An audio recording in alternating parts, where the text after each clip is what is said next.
சென்னையிலே அரசு கல்லூரி கால்நடை மருத்துவ கல்லூரி இருக்கிறது. அதுல 3வது மாடியிலே கலையரங்கம்.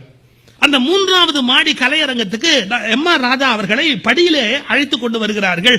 எம்.ஆர். ராதா வயது முதுமையினால் கஷ்டப்படுகிறார். அவர் முதுமையினாலே சிரமப்பட்டு மேலே படியேறி வருகிறவர் கஷ்டப்படுகிற போது மாணவர்களை கேள்வி கேட்டுக்கொண்டே வந்தார். நான் அப்படியே சொல்றேன், தப்பா நினைக்காதீங்க. அவர் சொல்றாரு, டேய் இன்னும் எத்தனை படிடா இருக்கு, வந்துட்டோம். எனக்கு காலம்பரம் ஒருத்தர் வாக்கிங் அப்படிதான் கூட்டு போனார். வீடு வந்துருச்சுன்னு அந்த ஊரே சுத்தி காமிச்சு கூட்டு வந்தார். அது மாதிரி எம்.ஆர். ராதாவை ஒருத்தர் அதே மாதிரி கூட்டிட்டு போனார். எப்படி மாடி வந்துருச்சு, 3 மாடி. அப்படியே மூச்சு இறக்கிது எம்.ஆர். ராதாவுக்கு. அப்படியே மூச்சு உள்ளே வெளியிலும் உள்ள இறக்கிது அவருக்கு. ஒரு மாதிரி மூச்சு விட்டு மேடைக்கு வந்து உட்கார்ந்தார். நான் காலேஜ் ஸ்டூடெண்ட், அப்ப படிக்கிறேன். ஆனா தமிழ் மன்றத்தில் பேச போயிருக்கேன். அப்ப நடராஜன் 3 பேர் மேடையில போய் உட்காரும். எங்க யாரையுமே பேசுறதுக்கு மாணவர்கள் அனுமதிக்கவே இல்லை. நடிகவே பேசு கத்துறான், நடிகவே பேசு. உடனே அப்ப நடராஜன், அண்ணா பேசிருங்க, மூச்சே வரல பேச்சு எப்படிறா வரும், எம்.ஆர். ராதா மூச்சே வரல பேச்சு எப்படிறா வரும், நடராஜன் நீங்க பேசுங்க, நடராஜன் நீங்க பேசு.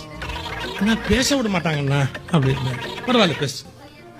நடராஜன் மேடைக்கு போனாரு. பசங்க என்ன பண்ணுவாங்க தெரியாதா, நடிகவே பேசு, நடிகவே பேச விட மாட்டேங்கடா. அப்ப நடராஜன் மிகச்சிறந்த பேச்சாளர், அதை விட மிகச்சிறந்த புத்திசாலி.